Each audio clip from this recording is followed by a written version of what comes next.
What's going on, guys? Welcome back to WWE Network and Show, where I, Graham G. Matthews, break down all the original content you watch on the WWE Network and on Peacock. And today we're talking the February 11th, 2023 edition of the SmackDown LowDown. Jackie Redmond, Matt Camp in the studio breaking down last night's SmackDown, which I was in attendance for. And if you haven't already checked it out, check out my full audio review of the show from yesterday here on the channel. I thought it was a good show overall.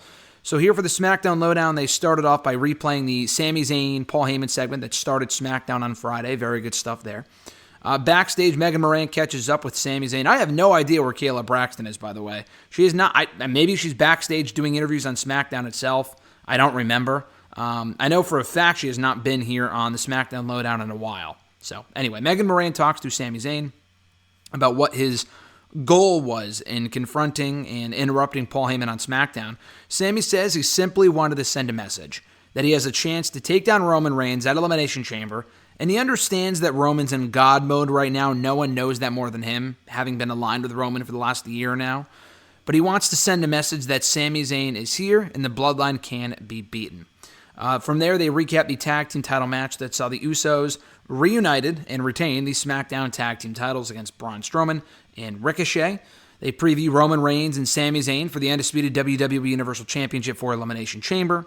Matt Camp feels that Sami Zayn can do it, that he can beat Roman, but he doesn't know if he will. Though he does feel that taking Roman's titles would be the ultimate form of revenge for Sami Zayn. They talk about the Usos staying home next week, i.e. not allowed into the country. Now, I still feel like there's a chance Jey Uso could appear at Elimination Chamber to make it more of a surprise.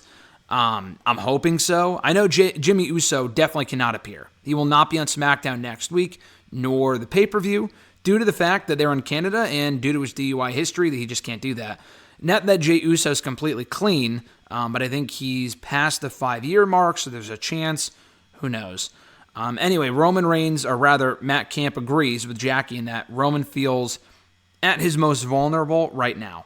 They recap Ronda Rousey's return. They preview Natalya and Shotzi against Ronda and Shayna next week in tag team action on SmackDown. They recap the Liv Morgan, Raquel Rodriguez tag team win over Chelsea Green and, I wrote down Natalya here, but it was Sonya Deville. Backstage, Liv Morgan tells Raquel that, listen, you're my biggest competition, literally and figuratively, in an Elimination Chamber match next weekend, and I enjoyed teaming with you. And Raquel says, I look forward to facing you. I enjoy teaming with you. We'll see what you're made of on next Saturday, blah, blah, blah. Matt Camp says that a win in Elimination Chamber would be a great year to cap off Raquel's rookie year on the main roster. They preview the entire Raw Women's Championship #1 Contenders Elimination Chamber match. They also preview the upcoming 6-woman tag team match, Raw vs. SmackDown, with all the women in the Raw Women's Chamber on Raw this coming Monday. That 6-woman tag team match. They replay the Charlotte Flair interview, which was good. I forgot to mention that in my SmackDown audio review from yesterday, but they replay the interview with Michael Cole from SmackDown. And they preview Charlotte Flair versus Ripley for the SmackDown Women's Championship on whatever night at WrestleMania 39. They recap the fatal 4-way main event that saw Madcap Moss emerge victorious as the new #1 contender to the Intercontinental Championship next week on SmackDown. Got confirmation on that here. Megan Moran interviews Gunther backstage with the rest of Imperium. They don't say anything, but Gunther does say that he doesn't care who the next challenger is. He approaches all of his challengers the same. And as physically impressive as Madcap Moss is and as athletic as he is not the man to beat Gunther. And he should celebrate while he can before he can step in the ring for the first time ever next week with a real ring general, or however he says it. And then they preview back in the studio Gunther and Madcap Moss. Terrible fucking name. Change it to Riddick already, please. Next week for the Intercontinental Championship on SmackDown. So that was about it. Pretty ho-hum edition of SmackDown LowDown this week. They are indeed doing an episode next week, as I figured they would. The day of the pay-per-view, I will be in Montreal for Elimination Chamber weekend. Yes, I was just in San Antonio. I will also be at Mania weekend as well. My schedule is fucking wild, but still, I'm looking forward to being there next week for likely SmackDown, definitely the pay-per-view. That being said, no SmackDown audio or Lowdown review next weekend.